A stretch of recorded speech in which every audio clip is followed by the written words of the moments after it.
Tres.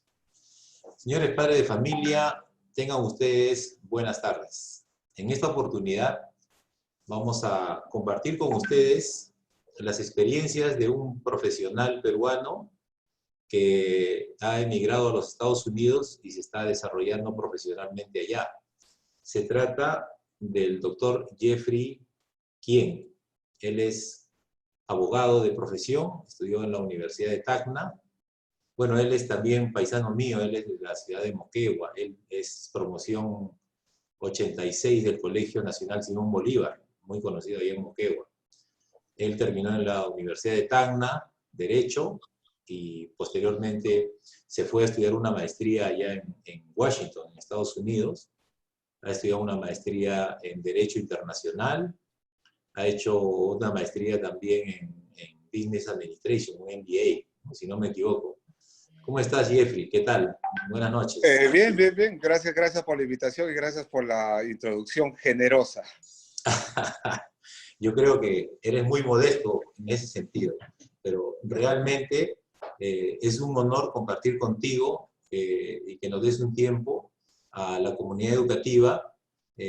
Como te venía comentando, nosotros aquí en Lima hemos iniciado con este proyecto del Colegio Virtual Peruano, más que nada acelerados por la problemática que estamos viviendo por este tema del coronavirus, ¿no? Hemos visto que esto ha acelerado todos los procesos en todo el sentido, ¿no? Entonces, bueno, yo soy un profesional que me desarrollo en la parte de tecnología de la información hace 25 años y, digamos, yo he vivido con este tema constantemente todo lo que es el desarrollo de trabajo, del teletrabajo, el desarrollo de metodologías ágiles, todo el tema de inteligencia artificial. O sea, digamos que ese proceso, digamos, lo estamos viviendo muy fuertemente, todo lo que le llamamos transformación digital en el sector privado, ¿no?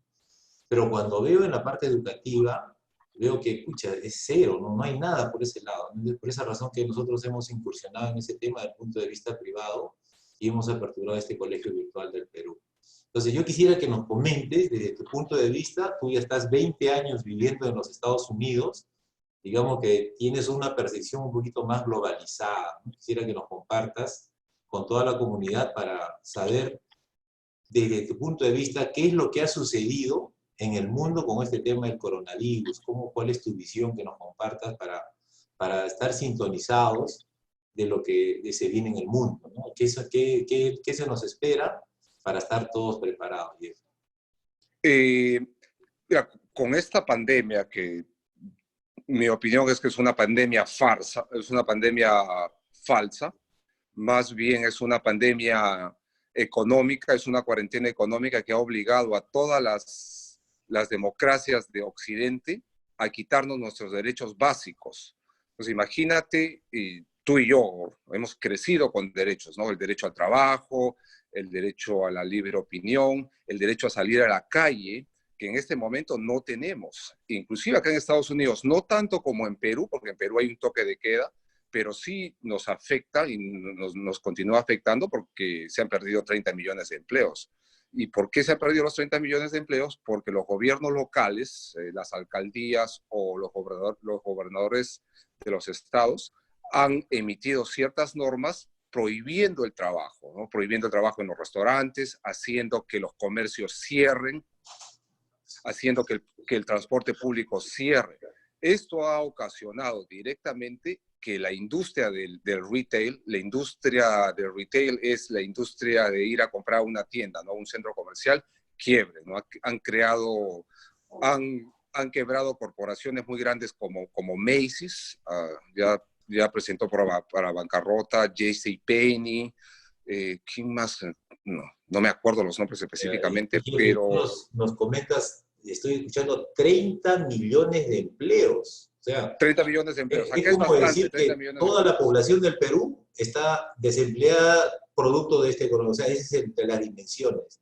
Sí, y estamos hablando de la primera economía del mundo, ¿no? Se supone que el país que tiene todo controlado, ¿no? O sea, tanto ha sido el impacto de este virus, de esto que, digamos, que ha remecido desde el punto de vista digamos, cómo afrontar este tema, suponiendo de que, digamos, siendo Estados Unidos un país, digamos, tan organizado, y se supone que dentro de los planes han revisado qué sucedería si se presenta en alguna oportunidad una plaga de estas dimensiones, cómo reaccionaríamos, ¿no? Parece que no ha sido tan así, ¿no? ¿Qué ha sucedido?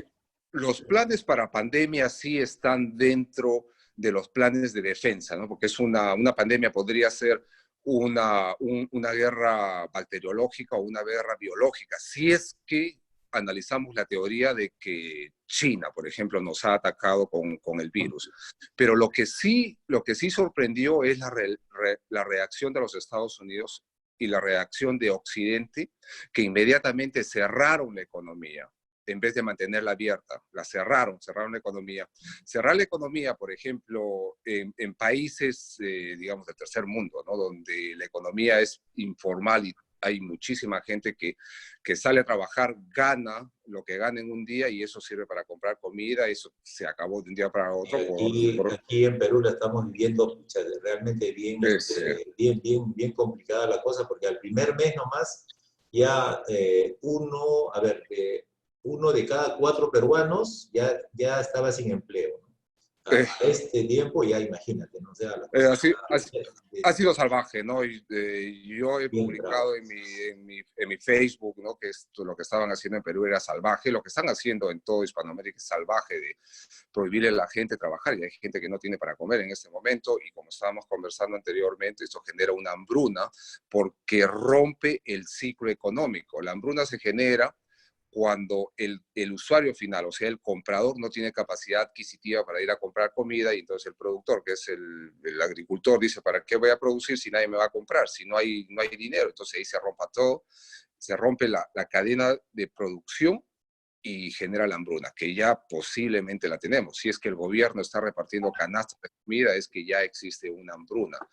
Y lo peor que podría ser... Aquí en el Perú es ocasionado que muchas familias, digamos, que eran de posición, digamos, clase media, han descendido, ¿no? O sea, han perdido su capacidad adquisitiva. Mucha gente que es independiente ha tenido que vivir con sus ahorros y antes si tenían sus hijos en colegios particulares, pagando, ponte, 2.000 soles, 1.800, 1.500 soles, 1.000 soles, 800 soles, en todo ese rango, ya no pueden pagar. Entonces, No. y eso ha ocasionado un remesón fuerte aquí, ¿no? Y muchos colegios que tienen una estructura ya de costos definida en el esquema tradicional, también está costando trabajo irse al esquema virtual, ¿no? Entonces, Sí, desde ese punto de vista, ¿cómo ha ocurrido allá en Estados Unidos? ¿Cómo los colegios ya están preparados? ¿O ya desde antes de la pandemia ya tenía un esquema virtual? ¿Cómo desde el punto de vista educativo, cómo ha ocurrido allá? Se utilizaba, tanto en las universidades como en los colegios, se utilizan varias plataformas virtuales para enviar mensajes a los padres o para compartir las tareas o para compartir documentos, pero ahora se han visto forzados a que el 100% de la educación sea virtual. Bueno, el 100% de la educación en Occidente es virtual. Pero este proceso de educación a distancia no es nuevo, ¿no? Tiene 150 años o 200 años o quizá un poco más, que se ha ido adaptando a las tecnologías que iban apareciendo. Cuando se estandarizó el sistema de correo postal, ya empezó la educación a distancia. En países como Estados Unidos, donde la educación es más libre, porque no necesitas autorización del gobierno para iniciar un colegio, tampoco necesitas una autorización del gobierno para iniciar una universidad, porque la universidad te da el título a nombre de la universidad. No es el título a nombre del Estado, sino es a nombre de la universidad. Entonces había más libertad para crear una universidad y darte un título, ¿no? Ese es un concepto, digamos, de libertad en donde, digamos, la empresa privada, digamos, entra a incursionar ese tema educativo y fija, digamos, sus estándares y, digamos, si es que es, desde el punto de vista por la comunidad, por la sociedad, una opción, la toman, si no, se cierran. O sea, digamos que la competitividad la define el mercado. ¿no? Nada más, nada más. Si no funciona la idea, si no tienes clientes que son los alumnos o los padres de los Chau, alumnos, se cierra. no funciona. No, se cierran college todos los años por falta de alumnos, ¿no? Todos los años, universidades que tenían 100, 150 años, se cierran por falta de alumnos.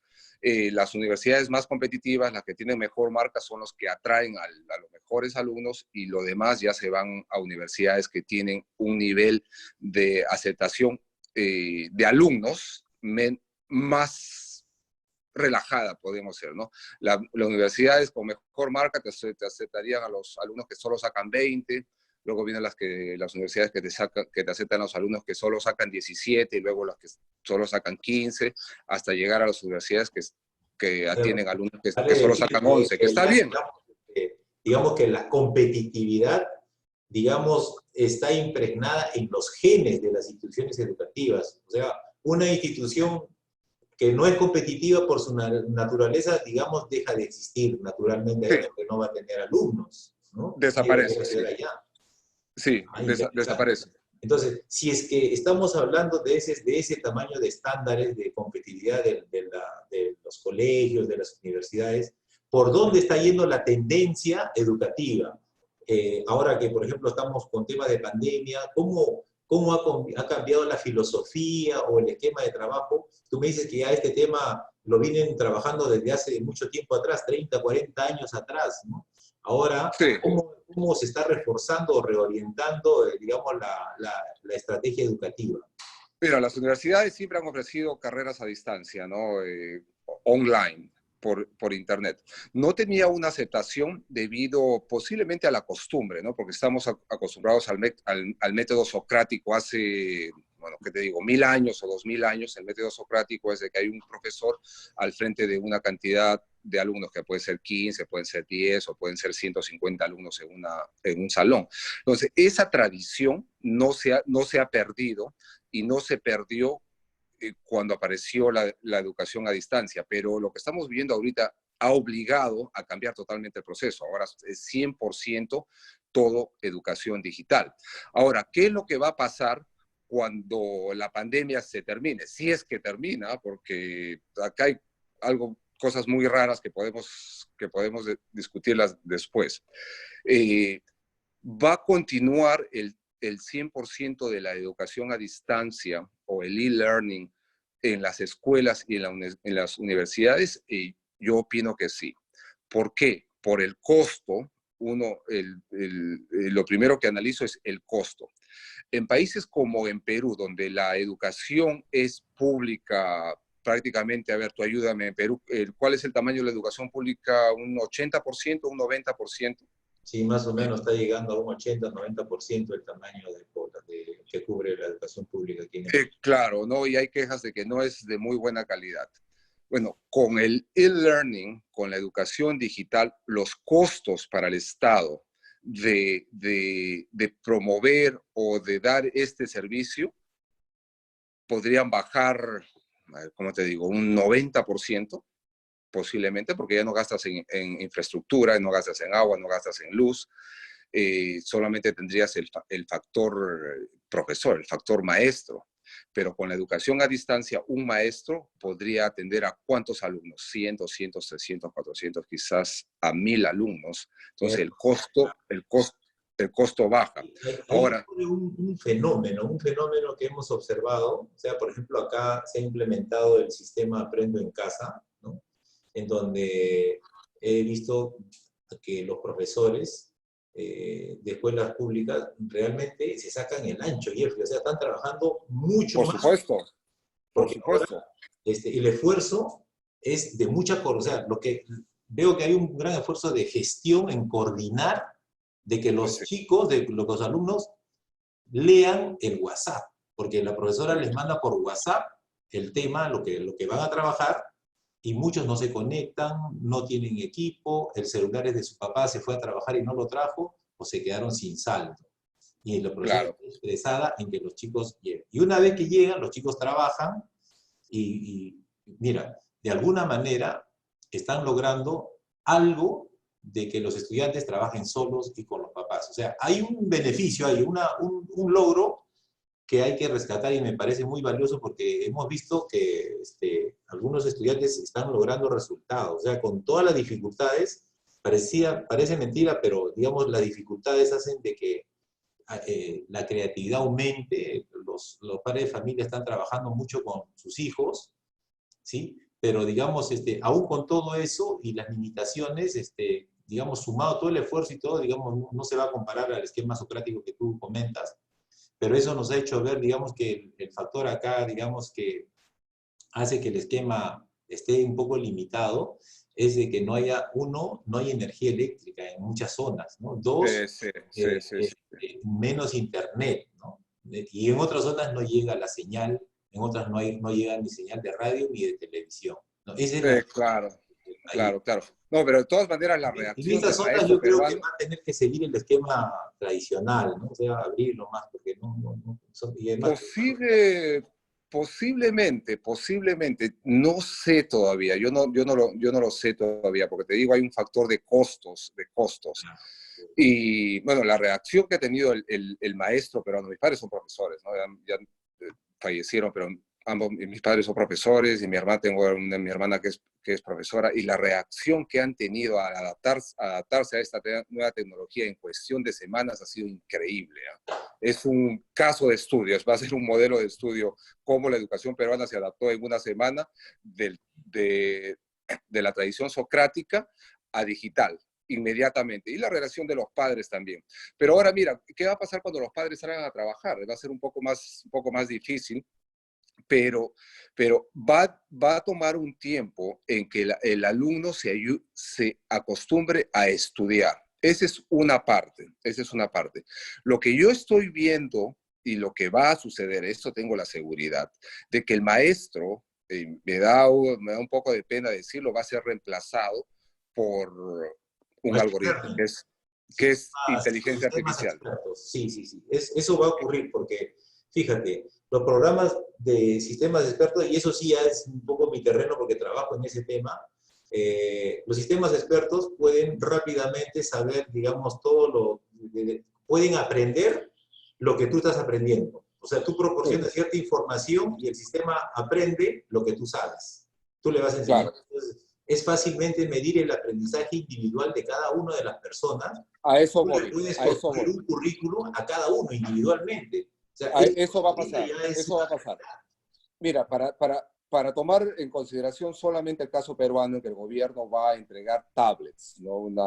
Una computadora a cada uno de los alumnos. A cada alumno le están entregando un algoritmo. Ese algoritmo es como una huella digital que lo va a perseguir toda la vida. Ese algoritmo, cuando se vaya desarrollando más el profesor virtual, el profesor único, porque yo voy a tener un profesor solamente para mí, y mi algoritmo me va a decir mis falencias. Digamos, yo tengo una falencia en hacer ecuaciones estadísticas. Mi algoritmo va a saber, bueno, él falla en ecuaciones algorítmicas, le voy a hacer practicar solamente este tipo de ecuaciones hasta que se nivele. Lo mismo puede pasar con el lenguaje, lo mismo puede... Sí, algo que el profesor en el método socrático por falta de tiempo no lo puede hacer. En cambio, el algoritmo sí te sigue. No sé si tú juegas ajedrez en la computadora. Cada vez que yo juego ajedrez en la computadora, la máquina, el algoritmo ya sabe aprende tus qué jugadas. Así es. sí, sabe mi jugada. Y Sabe te va a ganar. Te va porque es una máquina que aprende lo que tú haces y luego te va a superar, ¿no? O sea, te va a superar. Exacto, exacto. Entonces vamos a llegar a o ya estamos en ese estado en que la inteligencia artificial puede exactamente crear un profesor para ti. Exactamente. Y inclusive medir tus ciclos en que cada 3 semanas te viene un bajón en tu comportamiento y desarrollas cierto tipo de conductas como estás enojado o estás triste, tu algoritmo lo va a saber porque lo va a medir. Bueno, cada 3 semanas ya le toca a Jeffrey, va a estar un poco mal o va a estar cansado, entonces vamos a bajar el ritmo de la educación en este momento. Pero ahora, ¿qué puede pasar con la educación a distancia? En el método socrático, y tú lo has visto, tú lo has experimentado en una clase de 30 o 40 alumnos, no todos los alumnos tienen el mismo nivel. O sea, hay alumnos que lo hacen muy bien en cierta materia, pero el profesor no puede dejar a ese alumno atrás. Entonces, al alumno que está mucho más adelantado, lo tiene que detener en su carrera de aprendizaje para rescatar al alumno que está atrás en la cola y hacer lo que pase el grado, digamos. Que Con así es. exacto, pero con el profesor virtual, con el algoritmo que tú vas a desarrollar desde que tienes 5 años o 3 años o cuando te den tu algoritmo, el algoritmo va a seguir contigo. Y si tú eres un alumno muy dedicado, tú puedes tener, mira lo que te estoy diciendo, tú puedes tener el nivel de educación de un PhD a los 13, 14 años. Porque el algoritmo te hizo seguimiento individual en tus capacidades. Si, digamos, eres muy bueno en alguna materia, el algoritmo te va a seguir llevando, algo que no se puede hacer en una escuela porque el profesor está concentrado en el promedio. Y está concentrado en que los que, digamos, en la desviación estadística, los que están, digamos, más bajos, cubran su nivel mínimo y ese va a ser el esfuerzo de los profesores. Y entonces finalmente lo que se va a llevar es que todo el equipo, todo el conjunto, llegue sobre lo mínimo exigido, ¿no? Eso es lo, digamos, es lo que hasta ahora se va. Pero utilizando, como tú dices, los sistemas expertos, las potencialidades se van a disparar, porque ya el mecanismo del algoritmo le va a tener un profesor particular para ese alumno que lo va a potenciar, ¿no? Exacto. Va a ser un profesor individual, entonces vamos a tener una cantidad masiva de genios. Masiva, te digo. Wow. Si antes eran miles, vamos a tener millones de niños genios. No solamente en un país o en una ciudad X, en algún país de Occidente que es del primer mundo. Se puede hacer global. Puede ser un niño de Perú, de la selva de Perú, donde no hay mucho acceso a la educación. Puede ser en el África, puede ser en Europa, puede ser en Estados Unidos. Alumnos súper dotados, no porque su mente sea diferente a otro alumno, sino porque se dedica más y tiene este profesor único y virtual para él, ¿no? Que le va a ayudar a desarrollarse en la materia que él quiere. Sí, si es matemático, le va a dar matemática por 10 años. Ahora, por ejemplo, bueno, ahora me dirijo a los padres de familia, estamos escuchando lo que nos comenta un profesional que en estos momentos está ejerciendo en los Estados Unidos y nos comenta algo que es real. O sea, esto ya, Jeffrey, no estamos hablando de algo que se está viniendo, sino que esto ya está ocurriendo ahorita en muchas escuelas, tanto en Estados Unidos como en Europa. O sea, estamos hablando de temas de actualidad. No es nada futurista, esto es actual. En los colegios de Estados Unidos, en los high schools, hay programas para los alumnos que están más avanzados, que les permite llevar clases de la universidad estando en los 2 últimos años o 3 últimos años del colegio. Entonces ellos ya pueden llevar cursos de nivel de la universidad y cuando entran a la universidad ya no toman esas materias porque ya las tomaron. Ese alumno, por ejemplo, si tú lo cultivas desde el comienzo, cuando tenga 11 o 12 años, como te dije, va a tener el mismo nivel de educación que un PhD, que un doctor en cualquier materia. A eso es lo que se está dirigiendo ahora la educación a distancia. O sea, va a ser, como decimos en inglés, tailor-made. O sea, vas a cortar la educación específicamente para un alumno, que ese alumno tiene las potencialidades para hacer eso o para hacer lo otro.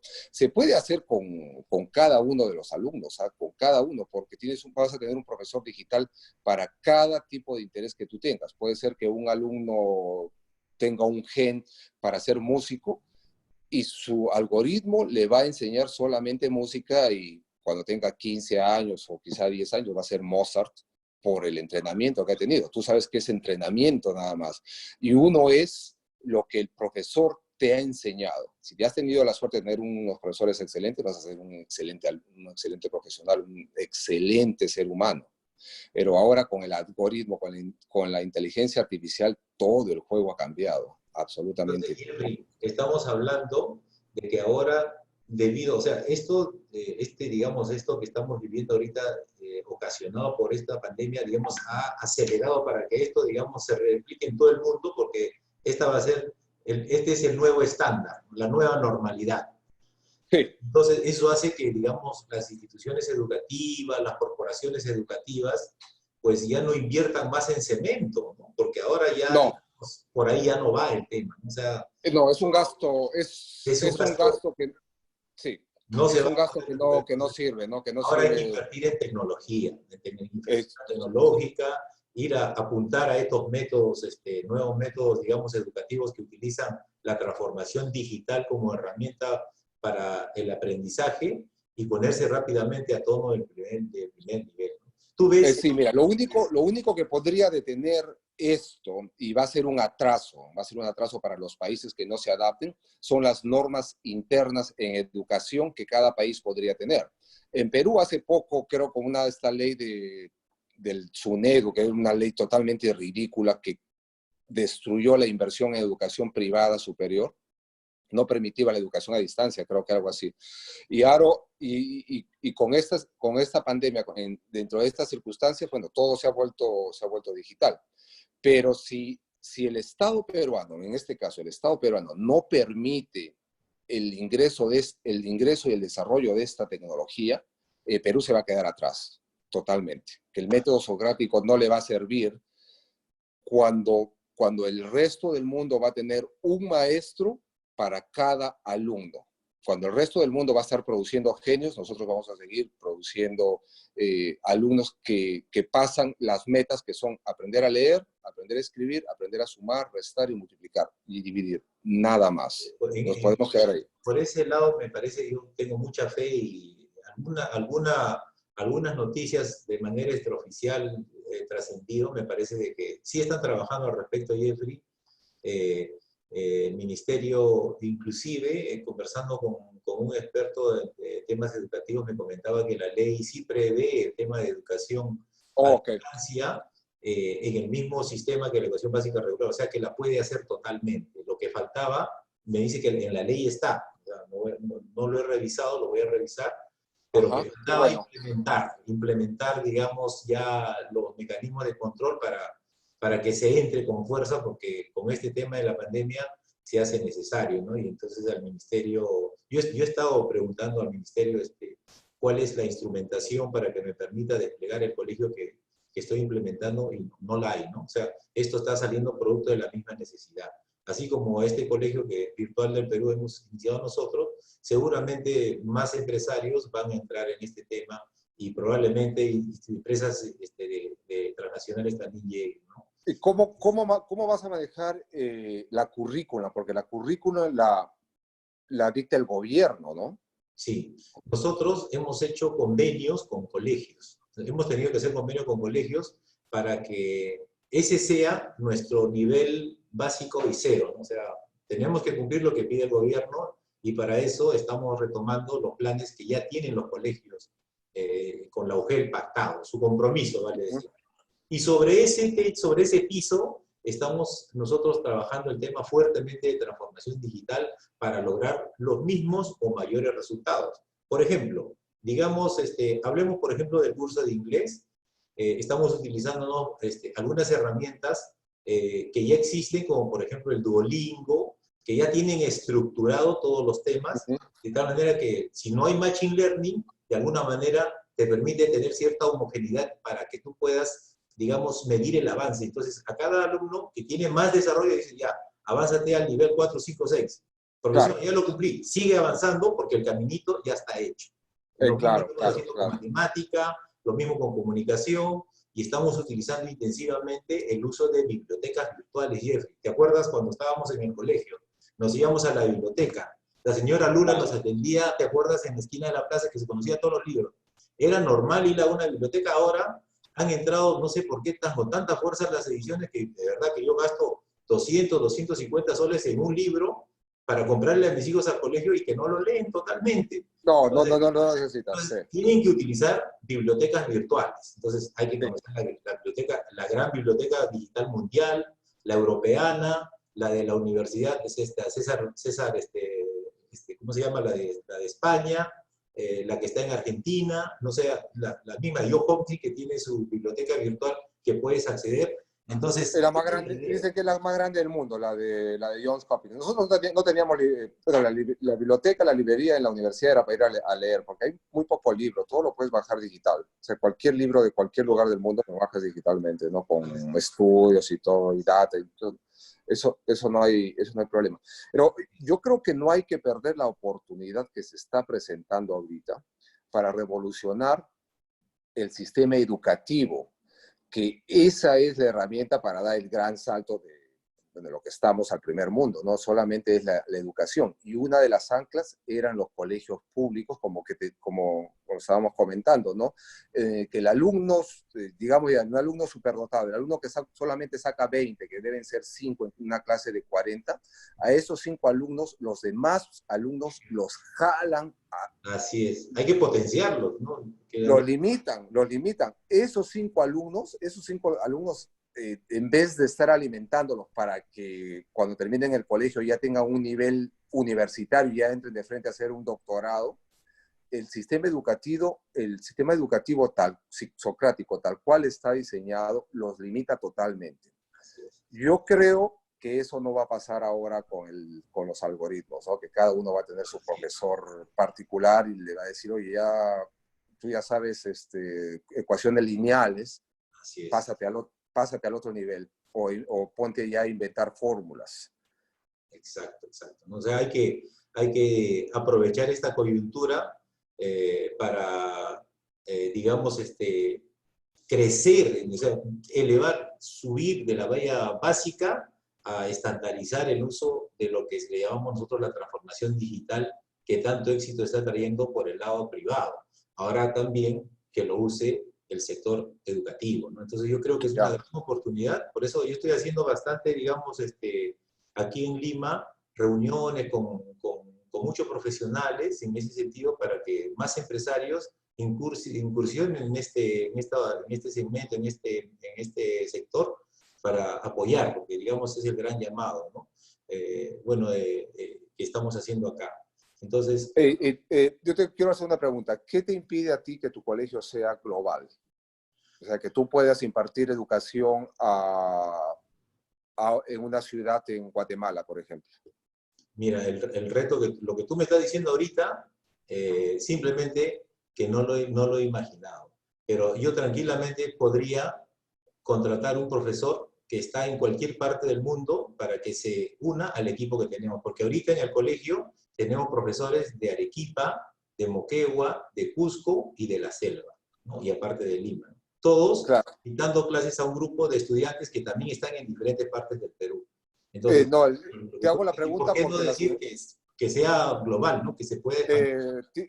es lo que va a pasar. Es lo que va a pasar. O si es que no está sucediendo ya cuando estamos conversando, ¿no? Porque Yo las creo que va universidades tienen, a pasar. tienen programas a distancia globales, ¿no? Una universidad, digamos, la Universidad Salamanca en España tiene sus programas globales donde puedes acceder a educación bien sentado acá, yo acá en Washington, D.C. o en Moquegua, Perú, no hay problema.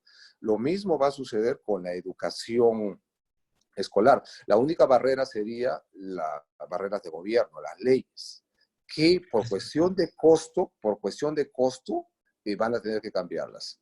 Que el presupuesto para educación es alto en cualquier país y es un problema.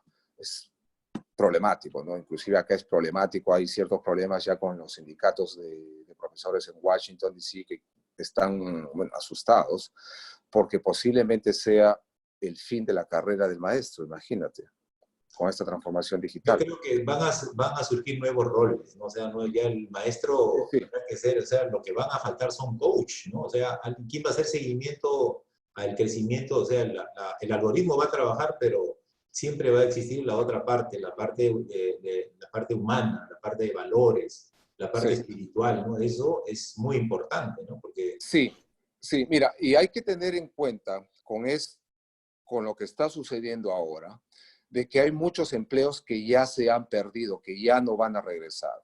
Uno de ellos desaparecieron. Uno de ellos que te puedo decir inmediatamente es la persona que te atiende en una tienda, ¿no? Que te vende la ropa, porque los comercios han desaparecido acá. Amazon ha copado el 100% de las ventas, bueno, digamos 90% de las ventas globales de retail, de cosas, ¿no? Te vende desde comida hasta una aguja. Entonces el vendedor, cuando tú vas a la tienda, señora, quiero comprarle un polo, una camisa, y a esa profesión ya no existe, ya no existe. Los choferes también van a desaparecer, porque todo va a ser digitalizado.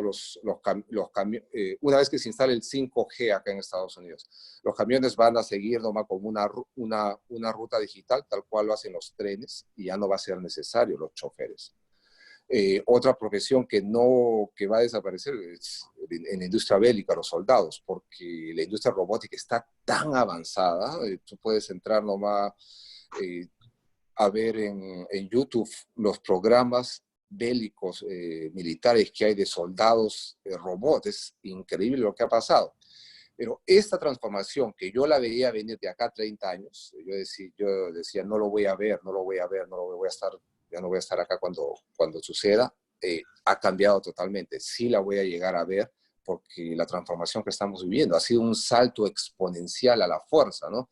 Lo que estamos viviendo ahora, todos nosotros, y tienes que decirle a tus alumnos, somos testigos de la cuarta revolución industrial a raíz de la pandemia, que pensábamos que se iba a demorar unos 30, 40 años, la estamos viviendo en este momento. Por eso es necesario estar preparados. Tenemos que preparar a nuestros niños ahorita, si no se van a quedar sin trabajo. Todo es digital ahorita, informática y biotecnología. Biotecnología.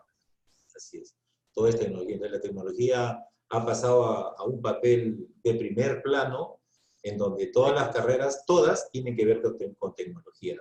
Todas, todo es digital ahora. En este momento todo lo que hacemos es digital, hasta la compra que haces de comida. Tienes que ingresar a una computadora, hacer la orden y alguien te la va a traer. Por el momento es un chofer, pero dentro de poco va a ser un dron que lo va a traer, va a ir y va a recogerlo.